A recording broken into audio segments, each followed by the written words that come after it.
मगर इनसे ऊपर, कई ऊपर, जो अति सूक्ष्म स्वरूप, कई लेयर्स के ऊपर आत्मा जब जाती है तो वहां अच्छे धर्मनाथ जात से परे की गुरु होते हैं। कौन से?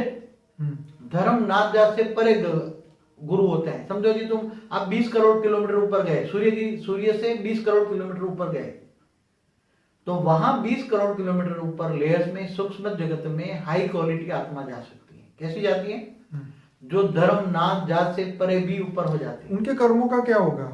जो सूक्ष्म आत्मा सूक्ष्म जगत में जाती है तो वो अपने कर्म जो भी लेके आई है या जो उसने इकट्ठे किए उसका क्या होगा? जब वहां आत्मा जाती है, जो कर्मों का हिसाब किताब है वो वहां भी योग सिखाए जाते हैं। वह परमात्मा को याद करती है। वहां सभी लोग परमात्मा को याद करने की विधि सिखाते हैं, जैसे स्थूल जगत में सिखाते हैं ऐसे। तो जब वो परमात्मा को योग करती है तो उसकी आत्मा के अंदर, योग करने से आत्मा के अंदर शक्ति आती है, पावर आते हैं, तो उसके जो पाप है ये पाप विनाश हो जाते हैं, योग बल से विकर्म विनाश हो जाते हैं। तो वहां पर अगर पाप विनाश होते तो यहाँ धरती पे क्यों आते फिर भोगने, कर्म भोगने? तो कर्म भोगने के लिए तो हर कोई आत्मा को धरती पर आना ही पड़ता है। अगर वही विनाश हो जाएंगे तो फिर यहाँ क्या लेने आएगा वो? नहीं, वहां भी जब अपने सूक्ष्म जगत में भी कई आत्माएं यहाँ जाती है, मायावी जगत की आत्माएं। जैसे दारू पीने वाला या खून करने वाला नेगेटिव आत्माएं जाती है, राक्षस जैसी आत्माएं मरती है, तो उसके आसपास ऐसी आत्माएं इसके आसपास आ जाती है, और उसकी आत्माएं इसके आसपास आ जाती है, फिर कहती है कि भाई ऊपर तू जाएगा तो तेरे को मजा नहीं आएगा, चल दोबारा हमारे पास। वो घूमती है फिरती है, तो देखती है 200 किलोमीटर की धरती के 200 किलोमीटर की रेंज में घूमती फिरती है, फिर वापस जन्म लेती है, क्योंकि ये जगत अच्छा लगता है। ऊपर कई उसको फिर ऊपर जाने की इच्छा नहीं होती। तो ऐसी जो मायावी जगत कहेंगे ना उसको। तो सूक्ष्म जगत भी 1 करोड़ किलोमीटर, मतलब 16 करोड़ किलोमीटर तक माया जगत है। जब माया जगत इसलिए कहेंगे जहां धर्म संप्रदाय नाच जात है, वो मायावी जगत है। क्या है? नाच जात या धर्म मेरा तेरा है, वहां माया है। इससे परे जब आत्मा कहाँ चली जाती है? आत्मा को होता है मेरे को तो बहुत ऊपर जाना है, बहुत ऊपर जाना है, तो वो बहुत जाने के लिए ये परमात्मा को याद करती है। तो वहां पे कितने सालों तक रह सकती है आत्मा? आत्मा अपने डिपेंड करती है। अगर उसको जन्म नहीं लेना है, पुरुषार्थ करती है, तो सूक्ष्म जगत का समझो कि 500 किलोमीटर लेयर उसने क्रॉस किया, अब वो उसको जाना है 1000 किलोमीटर ऊपर, तो वो पुरुषार्थ करती है। आत्मा पुरुषार्थ करती है, वहां पुरुषार्थ कराने वाली उसके सूक्ष्म जगत वाली आत्माएं सहयोग करती हैं। तो 2000 5000 करोड़ किलोमीटर ऊपर गई, 2 करोड़ 5 करोड़ 10 करोड़ किलोमीटर ऊपर गई, तो पुरुषार्थ करके ऊपर चली जाती है। मगर सूक्ष्म जगत में आत्माएं तो उसका मन के हिसाब से, वहां कोई राजा ही नहीं है, समझ में? वहां कोई राजा नहीं होता। पहले इंद्रदेव होता था, तो इंद्रदेव स्वर्ग में होता था, सूक्ष्म जगत में स्वर्ग था, तीसरे लोक में, स्वर्ग लोक में। तो इंद्र के जो होता था, चल भाई तू चल मनुष्य बन जा, तेरा विकल्प अब शुरू हो गया, तेरा पुण्य का खाता खत्म हो गया, तो अब धरती पर जा, मनुष्य बन जा। ऐसा भी नहीं है, वो सिस्टम सारी खत्म हो चुकी है, समझ में? तो वो तो कितने ब्रह्मा के 50 साल पहले की कहानियां हैं जो शास्त्रों में लिखी हैं, जो गरुड़ पुराण में भी लिखा है कि तुम्हें आत्मा को जला देंगे, आत्मा को वो तेल में तलेंगे, आत्मा को काटेंगे, आत्मा को जानवर खाएंगे। ये सब जो नरक, जो 55 करोड़ नरक बताया ना, वो आउट ऑफ फैशन हो गया अभी, समझ में? ये सब कुछ खत्म हो चुका है, ये सब अब नहीं है, कुछ भी नहीं है अभी। तो मतलब ये है कि इंसान यहाँ जितना मर्जी पाप कर ले, ऊपर जाके कोई उसको कोई डंडा भी नहीं मारेगा, ऐसा? क्यों मारेगा? उसमें जब आत्मा, जब शरीर छोड़ती, महापापी आत्मा है, जब शरीर छोड़ती है तो उसको ऊपर जाने की इच्छा होती है, मगर वो जा नहीं पाती। क्यों? क्योंकि इसकी आत्मा पर, उसका जो कारण शरीर है उस पर, कोई भी आत्मा पर, यहाँ स्थूल जगत में कारण शरीर तो होता है ना, स्थूल जगत के अंदर सूक्ष्म, स्थूल शरीर के अंदर सूक्ष्म शरीर है, और सूक्ष्म शरीर के अंदर कारण शरीर है। तो जब मनुष्य मर जाता है तो सूक्ष्म शरीर के अंदर कारण शरीर तो है ना।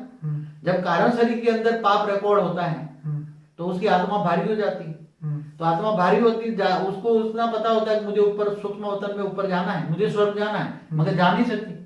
ऊपर स्वर्ग में स्वर्ग है, जा नहीं सकती, तो फिर उसको, उसके पाप उसको वो भोगेगा कैसे? क्योंकि पाप किया है तो उसको तो भोगना तो पड़ेगा ना। उसके जैसी आत्मा ही सूक्ष्म जगत में, जैसे 200 किलोमीटर की लेयर्स में ऐसे महापापी राक्षस जैसी आत्मा है सूक्ष्म जगत में। वो अगर उसको नोच लेंगे, क्या करेंगे? उसको दुख देंगे, उसको ही खा जाएंगे, समझो। महाराक्षसी आत्माएं बैठी हैं सूक्ष्म जगत में, यहाँ 200 किलो मायावी जगत में, तो वो उसको दुख देगी ना, तो उसको दुख मिलता है। सुख मरने के बाद भी बहुत दुख मिलता है। जैसे कोई नास्तिक होता है तो भगवान को नहीं मानता, मरने के बाद तो उसको पता लगता है तो सूक्ष्म जगत है, तो वो पहले यहाँ तो नास्तिक था तो उसको बहुत दुख होता है, अकल्पांत दुख होता है। कितना अकल्पनीय उसको दुख होता है। मैंने तो पूरी जिंदगी ऐसे गंवा दी, बहुत पाप किए, अब मुझे स्वर्ग में जाना है, मगर स्वर्ग में जा नहीं सकता, स्वर्ग तो ऊपर है। तो बाबूजी, जो ऐसे लोग मनुष्य यहाँ पे है जो इन बातों पे विश्वास ही नहीं करते, ज्ञान पे या कोई भी जो स्पिरिचुअल बातें हो उस पे, तो वो आत्माओं को क्या और 4-5 जन्म लेने पड़ेंगे ये सब बातें समझने के लिए? अभी आत्मा पर डिपेंड करता है कि जैसे कई आत्माएं हैं कि अपना कर्म भोग मनुष्य अवतार में लूला लंगड़ा बनकर भी आते हैं तो जल्दी उसका विक्रम विनाश हो जाता है। कई लूले लंगड़े बनकर क्यों अवतार लेते हैं? जो लूले लंगड़े बनकर, उसको गुरु बोलते हैं कि तू लूला लंगड़ा बन के जन्म ले, तो लूला लंगड़ा बनकर जन्म लेने से उसको सारी जगत की स्थूल जगत की यातना मिलती है। तो स्थूल जगत की यातना सहन करके वो विक्रम विनाश करता है, तो फिर वो आत्माएं सूक्ष्म जगत में इमर्ज होती है मरने के बाद, तो उसको पाप विक्रम विनाश होता है। तो सूक्ष्म जगत में ऊपर लेयर पे, सूक्ष्म जगत के ऊपर के लेयर में जाने के लिए रास्ता खुल जाता है। इसलिए कई आत्मा बार बार जन्म लेती है पाप मिटाने के लिए। तो जो पाप का प्रायश्चित करना जो बोलते हैं, ये यही चीज है क्या? हाँ, प्रायश्चित करने से क्या पाप खत्म हो जाता है? प्रायश्चित करने से जब उसके अंदर किसी भी प्रकार का प्रायश्चित करता है और वो कहता है कि मेरा जीवन मैंने ऐसे ही गंवा दिया, जीवन में मैंने कोई अच्छा काम नहीं किया, मैंने वासना युक्त जीवन बिताया, तो मरने के बाद भी सूक्ष्म जगत में भी ऐसी आत्माएं बहुत भटकती हैं। अंधकार में जीवन होता है तो अंधेरा जैसा लगता है, उसके आसपास अंधेरा जैसा लगता है, तो अंधेरे में भटकती रहती है। उसकी क्वालिटी की आत्माएं उसको मिलती है, तो उसकी क्वालिटी की आत्माएं उसको समझाती है कि भाई तू जन्म ले ले, या तो हमारे साथ घूम फिर यहाँ। फिर वो आत्माएं ऐसी मायावी आत्मा, भूत प्रेत कहते हैं उसको, तो वो भूत प्रेत अपनी वासना प्रतुप्त करने के लिए क्या करेंगे? जो मनुष्य अवतार में जो कमजोर आत्मा है उसमें प्रवेश करके अपनी भोग वासना पूरी करेंगे। दारू तो सूक्ष्म जगत, जो स्थूल जगत के अंदर लड़ाई झगड़े होते हैं धर्म के नाम पे, वहां पे होते हैं क्या? है ना, सूक्ष्म जगत में भी होते हैं।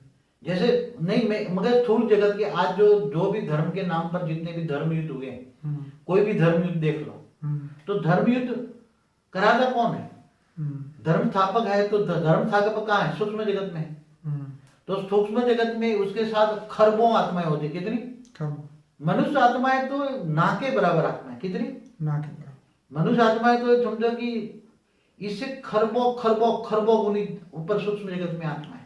बाबूजी, इसी बात पे बीच में रोकूंगा, कहूंगा कि एक टी.बी. जोशुआ करके एक इंसान है जो कि क्रिश्चियन धर्म के अंदर चर्चों के अंदर अपना एग्जर्सिज्म का जो प्रोग्राम चलाते हैं। जो आत्मा, जो मनुष्य मतलब दूसरी दूषित आत्माओं से जो थक चुके हैं वो उनके पास जाते हैं, मतलब वो आत्माएं उनके अंदर प्रवेश करके बहुत ही उनको तंग करती है, उल्टा फुल्टे काम करती है। तो उन्होंने अपने हजारों वीडियो यूट्यूब में रखे हैं, तो मैंने उसमें से कई वीडियो देखे थे जिसके अंदर जब वो आत्मा जब प्रवेश करके बोलते हैं कि भाई तू कौन है, कहाँ से आई है, तो वो बोलती है मैं समुंदर से आई हूँ, मैं जल परी हूँ, मैं फलाना हूँ, मैं ढिकना हूँ। मतलब कोई बोलता है मैं सांप की आत्मा हूँ, कोई बोलता है मैं छिपकली की आत्मा हूँ, कोई कुत्ते की आत्मा, कोई बिल्ली की आत्मा। तो ये सब चीज़ें जब ये सुख मतलब ये स्थूल दुनिया में ये जब वीडियो में हम देखते हैं तो हमें लगता है कि सत्य क्या है।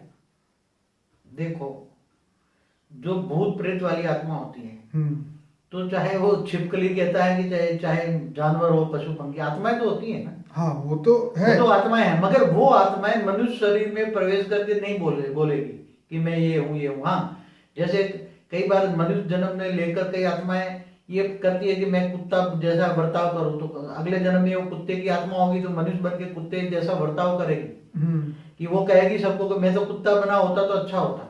कई बार मैंने चैनलों में देखा है। मतलब कि जो अगले जन्म के जानवरों के संस्कार लेकर मनुष्य अवतार में आई है, तो अगले जन्म के जो जानवरों के जो कुत्ते जैसे संस्कार है, तो इस मनुष्य अवतार में भी उसको लगेगा कि मैं कुत्ता होता तो अच्छा होता।